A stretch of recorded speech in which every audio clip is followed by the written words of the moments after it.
오늘의 큐티 말씀은 잠언 2장 1절부터 15절입니다. 제목, 지혜를 구하라. 첫 번째, 관찰입니다. 앞뒤 문맥 살펴보기. 히브리어에서 지혜라는 단어는 여성 명사인데 잠언에서는 지혜를 의인화하여서 마치 아버지가 아들에게 말하는 것처럼 내 아들아 하고 교훈을 가르쳐주고 훈계하고 있습니다. 그런데 사람들은 지혜를 듣고도 행동으로 옮기지 않고 있습니다. 물론 선택은 자유이지만 그 선택에 대한 책임은 자신이 지는 것입니다. 지혜의 교훈을 듣고도 깨닫지 못하고 움직이지 않는 사람을 향하여 미련한 사람이라고 하는데, 이른 자와 반대되는 지혜로운 자, 명철한 자는 하나님께서 지켜주십니다. 잠언 2장 1절부터 4절 단락에서 지혜에 이르려면 애쓰고 힘써야 한다고 말합니다. 그렇지만 지혜를 얻는 사람에게는 지혜가 5가지 복을 베풀어 줍니다. 5절부터 22절입니다. 먼저 1절부터 15절에서는 3가지를 찾아볼 수 있는데, 5절부터 8절에서는 지혜가 하나님을 바르게 알게 합니다. 안다는 것은 단순한 지식을 넘어서서 교제를 의미하는데, 여기서는 하나님과 교제하는 것을 말한다고 볼 수 있습니다. 잠언에서 말하는 길은 결국 자신의 삶과 행동의 방식을 언급한다고 볼 수 있습니다. 9절부터 11절에서 지혜가 주는 복은 사람들과 함께 살아감에 있어서 무엇이 옳은 것인지 깨닫게 해주는데 그것을 명철이라고 말합니다. 12절부터 15절에서 지혜는 나쁜 사귐, 교제를 막아주는데 나쁜 사귐은 잘못하여 파멸에 이르기도 합니다. 두 번째, 해석입니다. 문단 나누기, 내용 파악, 중심 줄거리. 문단을 나눠보겠습니다. 1절부터 8절은 지혜를 찾으라. 9절부터 15절은 지혜가 가져다 주는 유익한 것들. 히브리어 성경은 자음만 있고 띄어쓰기도 없습니다. 그러나 후대 랍비들이 글을 읽을 수 있도록 발음 기호, 모음을 붙여주었습니다. 히브리어 알파벳 수는 22자입니다. 잠언 2장도 22절 22행으로 되어 있습니다. 이것은 완전성을 보여준다고 말할 수 있습니다. 지혜의 추구와 여호와를 경외하는 것에서 얻는 유익을 조건문으로 사용하여서 표현하였습니다. 한편 이 구절에서 나는 의인화된 지혜라기보다는 잠언의 교훈자 자신을 가리킨다고 봅니다. 1절부터 4절은 조건문으로 되어 있습니다. 무엇을 찾으면 이라는 형식인데, 히브리어 원문에서는 2절을 제외하고는 조건절을 이끄는 불변화사 임이 매절마다 들어있습니다. 이것은 말하는 사람의 말과 계명을 강조하는 효과를 낸다고 봅니다. 3절에 보면 지혜를 얻기 위해서 해야 할 것을 말하고 있는데 정말 간절함으로 부를 것을 당부하고 있습니다. 불러라는 히브리어 본래 의미는 소리를 높여 부르짖는다는 뜻을 가지고 있습니다. 지혜의 깨달음을 위해서 온 힘을 다하여 구하여야 함을 말하고 있습니다. 지혜를 얻는 것이 세상의 그 어떤 것보다 귀중함을 반증하고 있습니다.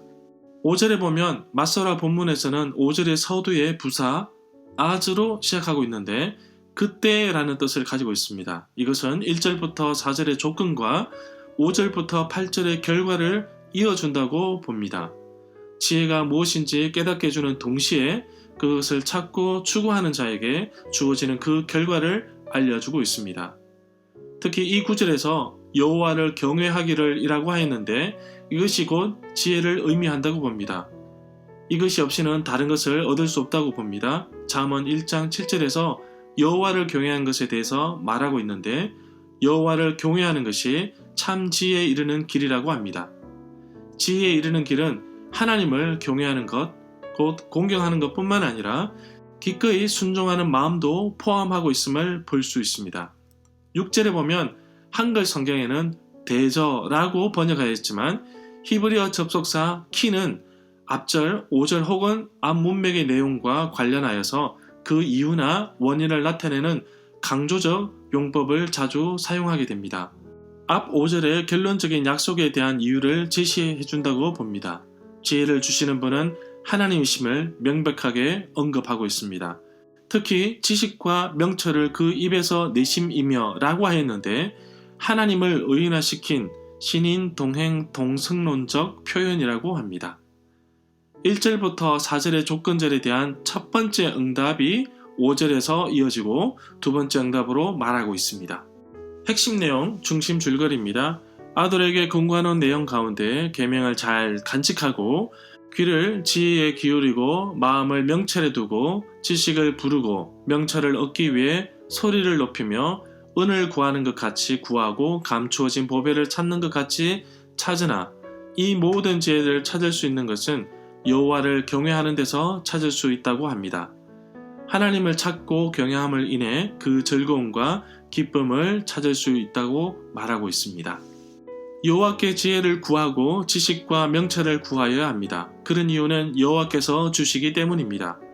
정직한 자에게 완전한 지혜를 주시고 행실이 온전한 자에게 방패가 되시는데 정의의 길을 보호하시고 성도의 길을 보존하십니다. 정직한 자에게 완전한 지혜를 주시면 정말 온전한 사람이 될 수 있습니다. 하나님의 말씀인 성경이 사람을 온전케 하듯이 지혜를 주시는 하나님의 말씀을 잘 지키고 따르는 것이 중요합니다. 지혜를 주시면 공의와 정의와 정직 곧 모든 선한 것을 깨달을 수 있습니다.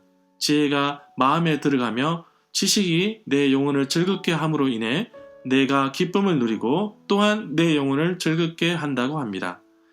여호와께서 주시는 지혜로 우리는 정직한 길을 걷지만 그렇지 않은 악한 무리들은 어둡고 패역을 즐기며 그 길은 구부러집니다. 정말 잘못된 길로 가지 않으려면 여호와께 지혜를 구하고 지식과 명철을 구해야 할 것입니다. 세 번째, 적용입니다.